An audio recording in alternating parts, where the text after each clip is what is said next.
우리는 이렇게 내게 능력 주시는 자 안에서 모든 걸 할 수 있게 하시는 하나님께 감사하고 이 찬양하는 삶을 살아야만 되는 몇 가지 이유가 있습니다. 그런데 이 감사의 축제는 성경을 보면 일해 동안, 일주일 동안 감사의 폭죽을 터뜨리며 살아가는 것이 성경적입니다. 그래서 일해 동안에라고 되어 있습니다. 주중에는 그만두고 어제만 여러분 감사하며 하루 지내셨습니까? 우리 장로님들은 분명 감사하며 지내신 것 제가 증인입니다.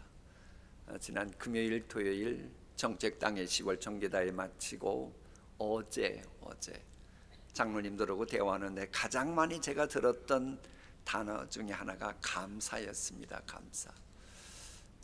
그 전에도 은퇴 장로님들과 시무 장로님들과 함께 당의원 수련회 했을 때도 끝나고 나서 덕담이 많이 오가서 감사했는데 그걸 보며 하나님께서 이제 우리 교회에 본격적으로 회복시킬 그때가 앞당겨지고 있구나.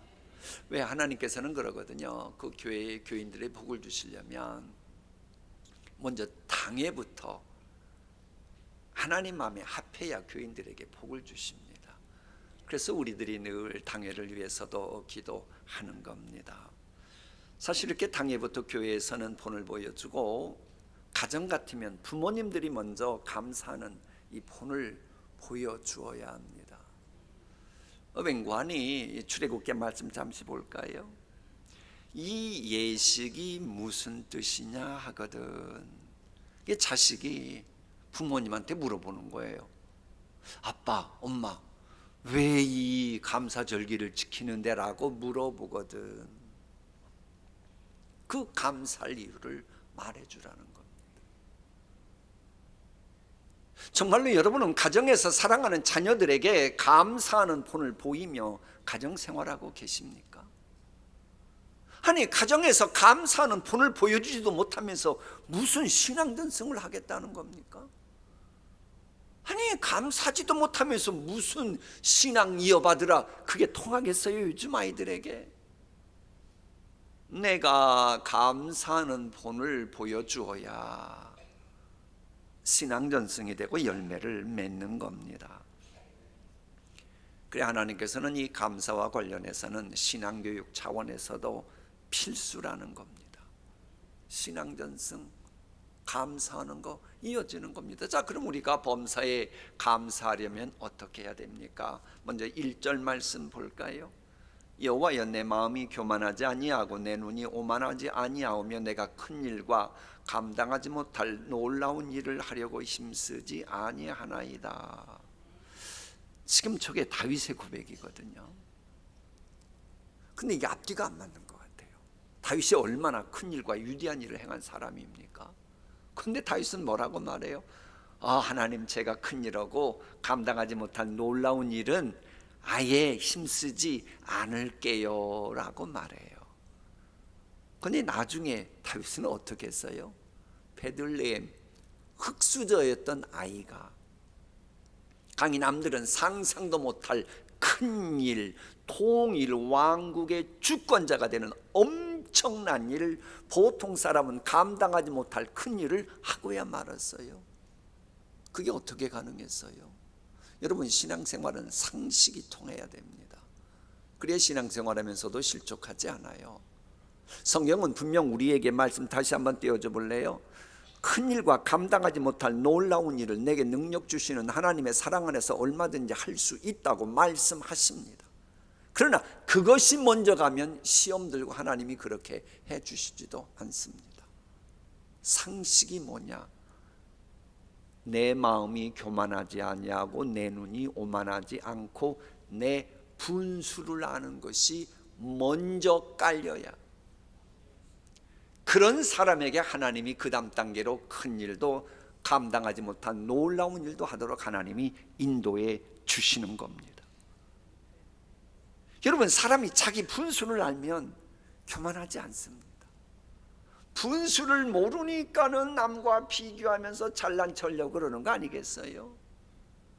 내 분수를 알면 어떻게 창조주 하나님 앞에서 교만하게 말하고 행동할 수 있겠습니까? 바리새인 보세요. 분수를 모르니까 당장 비교하잖아요. 그러면서 자기 의의를 막 내세우고 자기 자랑하는 거예요. 그러나 세리 보세요. 자기 분수를 아니까 그저 하나님 앞에서 겸손하게, 남 비교도 않잖아요. 세리의 기도문 보세요. 그저 묵묵히 겸손히 내 맡은 일 감당하니까 하나님께서 그 세리의 이름을 그 오랜 세월이 지난 이곳까지에도 우리에게 그의 이름이 훌륭함을 우리에게 알려주고 있잖아요. 물론 이렇게 자신의 분수를 알면 동시에 눈이 오만하지도 않는다라고 말합니다. 이 본문에서 눈이 오만하지 않다, 저 말씀을 지금의 이 성경 직전에 사용했던 개역 한글 성경, 구역 성경을 보면 내 눈이 높지 아니하오며라고 쉽게 번역해 놨어요. 사람이 눈이 높으면 자기 분수를 잊어버리고 그러면서 문제가 꼬이기 시작하고 하나님 눈밖에 나기 시작합니다. 만일 아담과 하와가 자기 분수를 알았다면 눈이 높아가지고 하나님처럼 되리라 하고 선악과 따먹었을까요? 안 따먹었을까요? 안 따먹었어요. 눈이 높아지니까, 자기 분수 모르니까 결국 에덴 동산에서 쫓겨나고 자자손손 불행의 역사를 안겨주고 죽고 말았잖아요. 그런 조상이, 그게 여러분 제발 그런 조상 되지 않길 축복합니다. 아니 왜 본인이 자기 분수 모르고 잘못해가지고 왜 자자손손 그런 저주를 받게 해요? 예수님 십자가에 못 박았던 그 무리들도 마찬가지잖아요. 자기 분수 모르고 오판했다가 그 피를 우리에게 돌리셔서, 그래서 2000년 동안 디아스포라 후손들 고생시키고 아우슈비츠에서 그 엄청난 사람이 죽게 만들고, 이게 조상이 할 일입니까? 압살롬도 그래요. 압살롬도 그저 왕세자로서 자기 분수 알았으면 됐지, 뭘 또 본인이 통일왕국의 왕이 되겠다 아버지를 향해 막 칼 들이밀고 창 들이밀고 왜 그럽니까? 눈이 높아져서. 그래서 어떻게 됐어요? 비참한 최후 맞이했잖아요. 만일 아담이 압살롬이 자기 자신의 분수 알았다면, 눈이 높아지지 않았다면 무모한 판단하지도 않았을 것이고, 아담과 하와는 에덴 동산에서 영생복락 누렸을 것이고, 자자손손 행복하게 살았을 겁니다. 이 압살롬도 자기 분수 알았더라면 그저 왕세라서 능력 있는 인기 있는 왕이 왕세자 노릇하다가 때가 되면 통일 왕국의 왕까지 될 수 있었어요. 근데 자기 분수 모르니까 모든 복을 다 스스로 걷어차버리고 만 겁니다. 여러분 잊지 마세요. 우리가 뭐 어떤 큰 일을 한다, 비전을 갖는다 하세요. 누가 못 알아요? 성령께서 역사하시면 가지세요. 그러나 상식을 알아야 돼요. 우선은 분수에 맞지 않게 막 가지래 가겠다, 막 빠르게 가겠다 그러지 말고 우선 내 분수에 맞는 그 길을 택하고 한 걸음 한 걸음 나아보세요. 그러면 내가 마음속 깊은 데서 원하는 큰 일, 남들이 깜짝 놀랄 만한 그 일도 하도록 하나님이 인도해 주시는 것입니다. 그래 우리 예수님 달란트 비유가 그거잖아요. 한 달란트 받은 사람 그거면 얼마나 그게 엄청난 겁니까? 한 달란트가. 그럼 그거 받았으면 좀 감사해야죠. 특혜 누리는 거 감사해야죠. 그런데 분수를 몰라가지고 감히 자기에게 그 특혜를 준 주인을 폄하하잖아요. 인격적으로. 성경 보세요. 폄하나오고 선악과나 따먹고 있어요. 결과가 뭐예요? 있는 것도 빼앗기고 결국은 밖에서 슬피 울며 이를 갈게 되는 그런 인생이 되잖아요. 왜? 분수 모르니까. 그러나 5달란트 받은 사람 보세요. 자기 분수를 아니까 뭐 비교하지도 욕심내지도 않고 그저 맡은 일에 충성하고, 그러니까 본인도 생각지도 못했던 큰일. 아니 어떻게 5달란트 받은 사람이 요즘 같으면 한 500억 가진 사람이 갑자기 1000억 될 그 부자 될 생각을 하겠어요? 그런데 자기는 분수를 알고 맡은 일에 충성하니까 하나님이 5달란트 더 가져라. 그리고 감사거리 많도록 인도하시잖아요. 여러분, 재분수를 정확히 알면 5달란트 맡은 종처럼 열심을 내는 열매를 맺게 되어 있습니다. 이 자기 분수 아는 거하고 열매 맺는 열심하고는 실은 이게 관계되어 있습니다. 성경적으로. 자, 보세요. 오장육부 사지백체가 몸에 있어요. 이것이 재기능하려면 반드시 하나 충족되어야 되는 게 있습니다. 그게 뭐냐? 정상온도 36.5도 되는 그게 보장이 되어야 돼요. 36.5도에서 에이 뭐 굳이 그럴 필요 있어. 그리고 한번 3, 4도 내려가 보세요. 체온이.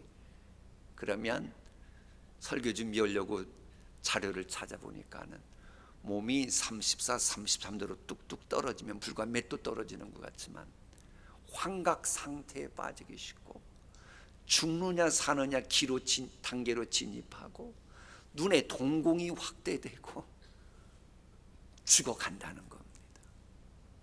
이게 내게 있는 사지백체, 육체 이 모든 것이 재기능을 하려면 자기 분수를 알고 온도 그거 꼭 지켜야 돼요. 근데 이걸 그러지 못하면 열이 식어지기 시작하면 위험한 겁니다. 죽어가는 겁니다. 그래서 내가 지금 갖고 있는 모든 달란트, 머리 좋고 뭐 운동 잘하고 아무리 그래도 온도가 떨어지면 다 사라지니까 그건 재분수를 알고 요건 타협하면 안 되는 거예요. 속사람 이야기하려고 그러는 겁니다. 신앙생활도 좀 열심을 내면서 신앙생활해야 생명력 있는 삶, 여러분의 존재 이유와 목적이 열매 맺는 삶이 가능해지는 겁니다. 이 말씀 드리면 삐치지 않길, 온라인 들으시는 분들 삐치지 않길 바라는 마음으로 합니다. 온라인 위주의 미지근한 신앙이 지속되면 여러분의 속사람이 온도가 떨어져서 영원히 죽어갈 겁니다. 더 이상 하면 시험 들까 봐 그만 딱 할게요. 잊지 마세요. 차든지 뜨겁든지 분명해야 돼요. 미지근하면 토해내신다는 거 아닙니까? 그래서 하나님은요, 내 재능이 무엇이고 어떤 역량을 가진 사람이건 간에 생명력 있는 믿음을 갖게 하는 열심을 원하시는 거예요. 오늘 읽은 말씀이 뭐예요? 성전에 올라가는 노래란 표제가 붙었잖아요. 성전에 올라가는 그 정도의 열심은 지켜줘야 본문 말씀의 주인공이 되는 것입니다. 그리고 자기 분수를 안다면 열심을 낼 수밖에 없는데요, 자기 분수 모르고 계속 교만해가지고 하나님을 향한 열심 없어도 된다 그러면 무슨 일이 벌어지는지를 어제 새벽 기도에 때 읽었던 말씀 제가 읽을게요. 에브라임의 교만한 면류관인 너 사마리아야, 너에게 재앙이 닥칠 것이다. 술에 빠진 주정꾼의 도성, 기름진 평화의 높은 언덕의 화려한 왕관처럼. 분명 화려한 왕관 지금 씌운 건 맞아요. 우뚝 솟았다고 사마리아야? 그러나 너 지금 시들어가고 있는 꽃 같은 너에게 설상가상으로 재앙이 닥칠 것이다. 주님께서 강하고 힘 있는 이를 보내신다. 그가 마치 쏟아지는 우박처럼, 파괴하는 광풍처럼, 거센 물결을 일으키는 폭풍우처럼 너를 잡아 땅에 쓰러뜨리실 것이다. 이런 일이 여러분에게 영원토록 없을 줄 믿습니다. 이런 일이 영원토록 없길 원하시게 이 말씀 주시는 거 아닙니까? 우리가 신앙생활에도 최소한 주일 성수하고 주님 앞에 나오는 열심, 이건 기본 온도는 지켜줘야 그 다음 단계로 나아가게 되는 것입니다. 그리고 또 자기 분수 모르고 교만한 사람이 기쁘고 즐겁고 복된 가정생활 하겠어요? 분수를 몰라가지고 다른 남자하고 내 남편 비교하고, 다른 여자 내 아내 비교나 하고, 다른 부모 다른 자식 비교나 하고, 분수 몰라가지고 그런 가정에 기쁘고 즐겁고 복된 일이 벌어지겠어요? 그건 아닌 겁니다. 신앙생활은 그렇게 하는 거 아닙니다. 자기 분수를 알면 2달란트 5달란트 맡은 자처럼 칭찬받고 감사할 복도 하나님이 주시는 거예요. 그래서 다윗은 이렇게 고백하는 겁니다. 함께 읽어볼까요? 여호와여, 내 마음이 교만하지 아니하고 내 눈이 오만하지 아니하오며 내가 큰 일과 감당하지 못할 놀라운 일을 하려고 힘쓰지 아니하나이다. 범사에 감사하려면 두 번째 2절 볼까요? 실로 내가 내 영으로 고요하고 평안하게 하기를 젖된 아이가 그의 어머니 품에 있음 같게 하였나니 내 영혼이 젖된 아이와 같도다. 지금 다윗은 할 일이 많습니다. 바쁜 사람입니다. 수많은 전쟁도 해야 되고 정말로 심각하고 생각할 일이 너무나도 많습니다. 어깨가 무겁습니다. 그러나 자기 자신을 안 거예요. 자기가 있어야 될 자리는 어디냐? 우선 내 영혼, 속사람이 고요하고 평온해야겠다. 이걸 찾은 겁니다. 그러자 하나님께서 그에게 범사에 감사할 일로 계속 인도하신 겁니다. 여러분, 가족 식구들의 마음이 고요하고 평안함조차 빼앗으면서까지 무엇에 신경 쓰고 있습니까?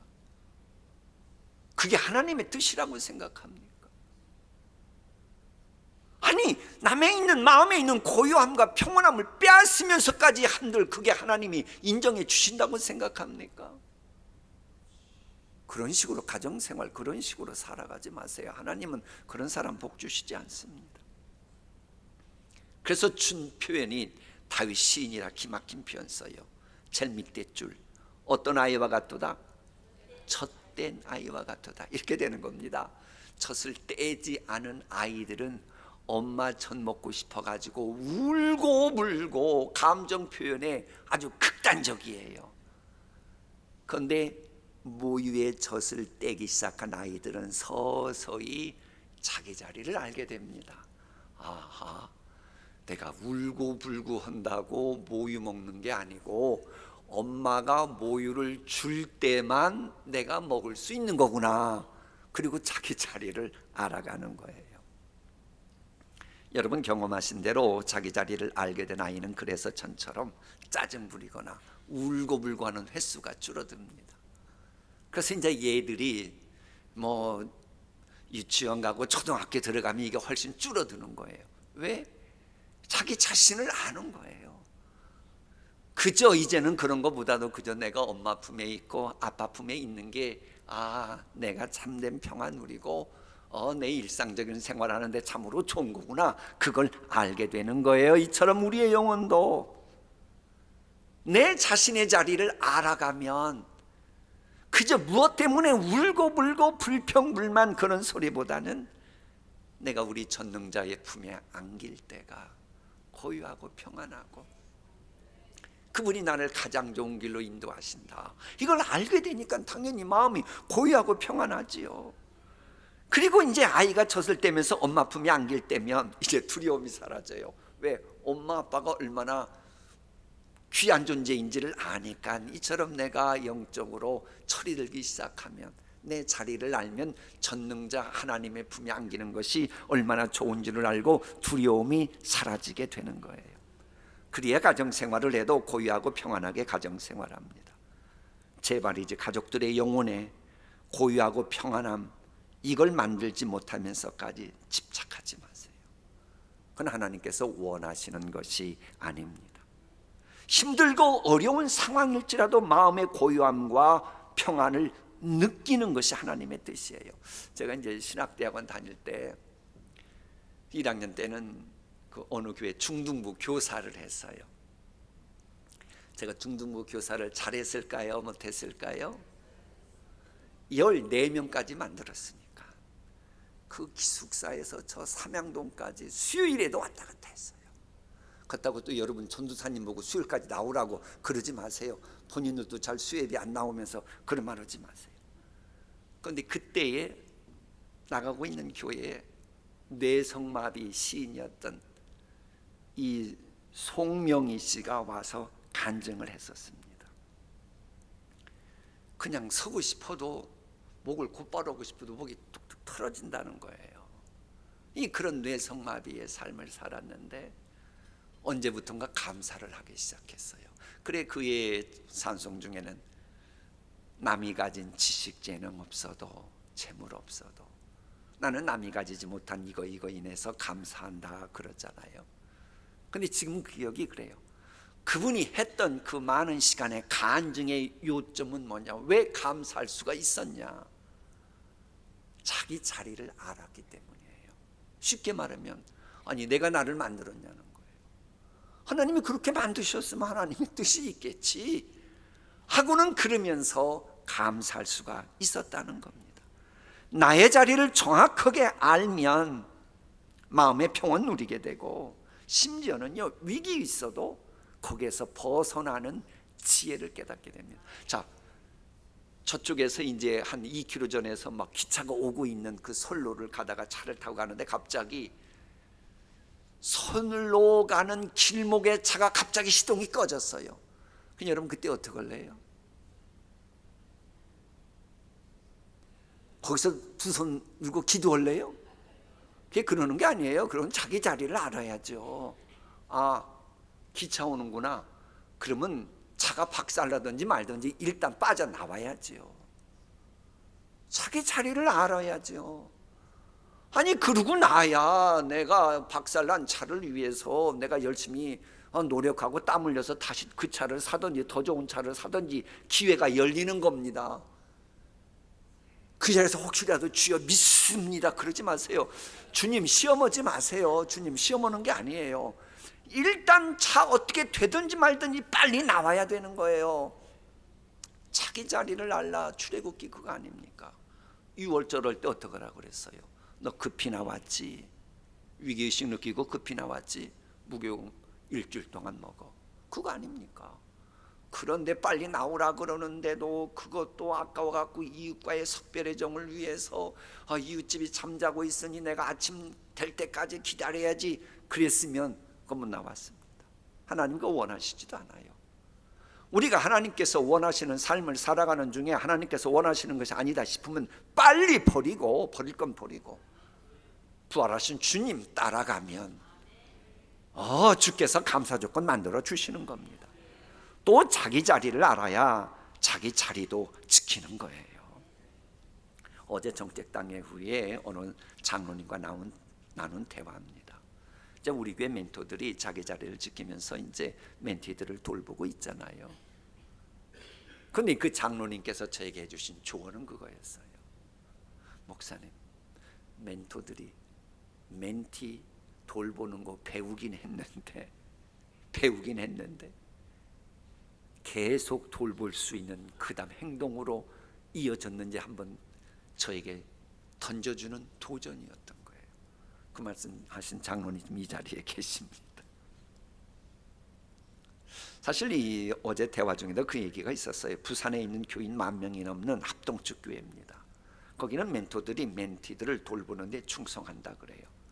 그럼에도 이 멘토로서 자기 자리를 지킨다는 게 쉽지만은 않아요. 어떤 때는 역량이 멘티를 다 돌볼 수 있는 역량이 안 될 때가 있어요. 그렇다고 자기 자리를 포기할 수 있습니까? 지켜야 되거든요. 하나님 앞에서 약속한 거면. 그럼 어떡하냐? 그 교회는 그런데요, 멘토들끼리 모임이 있대요. 그래서 그 일을 제대로 감당할 수 있도록 서로 도와주고 챙겨준다는 거예요. 야, 얼마나 멋있습니까? 만약 우리 교회도 멘토들이 자기 자리를 지키고 그럼에도 멘토로서 부족함을 느낄 때 포기하지 말고 자기 자리값을 하기 위해 멘토들끼리 서로 모임을 갖고 도와주고, 그래 보세요. 떨어져 나가는 교인이 있을까요? 아마 우리 교회 부흥의 은총 입는 게 더 시간 앞당겨질 겁니다. 아니 자기 자리를 벗어난 사람들끼리 모이는 거야 패거리 짓는 거고 당짓는 범죄지만, 아니 자기 자리 지키면서 하나님께서 원하시는 그 일을 하기 위해서 모인다는데 그건 연대고 하나님이 우리 교회에 복 주시려고 하는 그건 통로 역할을 하는 겁니다. 그리고 또 자기 자리 벗어나면 보기도 흉해요. 바바리 애들 잘하는 것처럼 얼굴에 턱지덕지 묻어 있거나 손에 묻어 있으면 보기도 흉하지만 내가 뭔가 할 일도 제대로 못해요. 손에 바바리 붙어 있으면. 기차가 자기 라인 지켜서 와야지. 벗어나면 사고 나는 거예요. 자기 라인 지키면 기차 기관차도 좋고 승객들도 좋아하고 기차 승객들을 기다리는 가족들도 웃고 이런 일이 있는 겁니다. 요셉 보세요. 요셉은 어려서부터 자기 자리를 알았습니다. 그러니까 아버지 야곱이야, 또 세겜 있는 네 형들에게 심부름 가. 그러니까는 막는데도 사랑 많이 그때 당시는 베냐민이 태어나기 전이니까 사랑받고 그렇게 심부름할 본인이 막내 그것을 알면서도 가잖아요. 가니까 세겜의 형들이 있지도 않아요. 그러니까 또 자기 자신의 그걸 지키려고 도단까지 가서 그러잖아요. 근데 거기에서 또 잘못돼 가지고 애굽으로 팔려가요. 보디발 가정에 갔을 때도 자기 자리 지키잖아요. 만일 자기 자리 지키지 않고 보디발 아내가 유혹할 때 넘어갔으면 큰일 했겠어요? 나중에 요셉처럼? 못했습니다. 끝까지 자기 자리 지켜요. 그러니까 인정받잖아요. 또 억울하게 누명 쓰고 감옥 갔어요. 감옥 가서도 자기 자리 지키잖아요. 그러니 나중에 꿈 해몽해가지고 왕 앞에 쓰잖아요. 나중에 국무총리 됐을 때도 자기 자리 지키잖아요. 자기 자리 지키면서 내가 이 일을 제대로 감당하기 위해서 어떻게 해야 되나 고민하니까 하나님이 지혜 주셔가지고 감히 노예 주제에 종인 주제에 생각도 못할 큰일 감당 못할 놀라운 일을 감당하는 인물이 되잖아요. 그러면서 본인 가족을 향한 위대한 아버지 하나님의 뜻이 아브라함 때부터 이루어지던 그 뜻이 그를 통해 본격화되잖아요. 이런 은혜 입었으니까 너무 좋아가지고 아들 처음 낳았을 때 내 고통을 잃어버려 계신 우리 하나님 감사합니다, 찬양합니다. 그러면서 문하세라고 이름 짓고 시간 지나니까 하나님이 계속 은총 베푸 시간 좋아가지고 번창했다 번성했다 이런 뜻의 에브라임이라 하고 이런 경험을 하니까 평생 죽을 때까지 하나님의 은혜를 못 잊고 늘 여호와를 앙망하잖아요. 그래서 창세기 보면 죽는 그 순간까지 여호와 앙망하잖아요. 이게 죽는 순간까지 신앙 전승하는 인생 된 겁니다. 얼마나 아름답고 멋진 요셉의 신앙입니까? 다윗도 그랬어요. 이스라엘아, 지금부터 영원까지 여호와를 바랄지어다. 저 바랄지어다라고 하는 단어는 아엘이라고 하는 히브리어인데 여호와의 여호와 되심, 하나님의 하나님 되심을 내가 체험하기까지 바란다는 거예요. 우리 오늘 가나안 찬양대가 찬양했습니다만 하나님이 역사하시고 은총 베푸시는 그 놀라운 하나님의 하나님 되심을 경험하기까지 바라야 되는 거예요. 쉽게 정리하면 열매 맺을 때까지 하나님을 바라는 신앙인 겁니다. 자, 이렇게 되면요 하나님이 어떤 분인지를 믿고 알다 보니까 지금 당장 열매가 없어도 이게 열매 맺는 과정이다, 그걸 아니까 확신하니까 이제는 아직 열매는 지금 당장 눈에 안 들어와도 감사할 수가 있게 되는 거예요. 여러분, 열매 맺는 거 하나님이 아주 중시합니다. 옥토에 떨어진 씨는 30배, 60배, 100배의 결실을 맺어야 하나님 마음에 합하다고 예수님이 말씀하셨죠. 사람도 하나님은 열매 맺는 걸 원하십니다. 우리 예수님도요. 그래서 포도나무 비유를 하신 거예요. 여러분, 포도나무는 열매 맺어야 포도나무의 존재와 목적이 사는 겁니다. 우리가 그 청송 갔더니 정책당에 거기 갔더니 사과나무가 많더라고요. 과일나무는 열매 맺어야 돼요. 그 가지고 무슨 백향목처럼 집 짓고 그거 기대어지도 않아요. 그저 열매입니다. 하나님은 여러분에게 지금 열매를 원하고 계세요. 감사는 열매 맺습니까? 말씀이 살아 움직이는 열매 맺고 있습니까? 그 열매 맺기 위해서 자기 자리 알아야 되고 지켜야 되고, 그래서 열매 맺게 하실 여호와를 바라야 되는 거예요. 자, 마무리하겠습니다. 사람들이 가게에 가서 물건을 살 때 나라마다 특징이 있답니다. 독일 사람들은 이 물건이 얼마나 오래 갑니까? 그거 물어본대요. 일본 사람들은 이 물건이 신제품입니까? 물어본대요. 한국 사람들은 이 물건 진짠가요? 묻는데요. 하도 많이 가짜에 속고 살다 보니 진짜 묻는 거예요. 그러다 보니 참기름도 진짜 순기름. 어떤 데는 막걸리도 순 막걸리 그러더라고요. 100% 순수하대요. 근데 사람들은 물건 살 때만 진짜 말하는 게 아니고 교회를 향해서도 저 사람 진짜 기독교인입니까? 저 사람 가짜 목사 아니에요? 저 사람 엉터리 교회 집사 아닙니까? 진짜인지 가짜인지 계속 물어보고 있어요. 안타깝게도 한국 교회는 교회 지도자들이고 중직자들이라고 하면서도 기도할 때 보면 분명 하나님 있는 것 같은데 열매 맺는 거 보면 전능하신 하나님 웃기고 있나, 그런 전능자 하나님, 살아계신 하나님 믿은 적 없어, 그런 식으로 살아가는 엉터리 교인들이 있는 건 맞아요. 그러면 그런 가짜 교인들이 있는 교회에 하나님이 복 주시고 큰 놀라운 능력 행하시지 않습니다. 하나님은 시퍼렇게 살아계신 분인데, 전능하신 분인데, 진짜 교인들이 있을 때 하나님이 그런 교인들에게 복 주시고 놀라운 은총 베푸시는 겁니다. 그럼 하나님의 진짜 자녀다운 신앙생활, 그건 감사로 이어져야 돼요. 감사하려면 자기 분수를 알아 교만하지 않고 눈이 높지 않아야 합니다.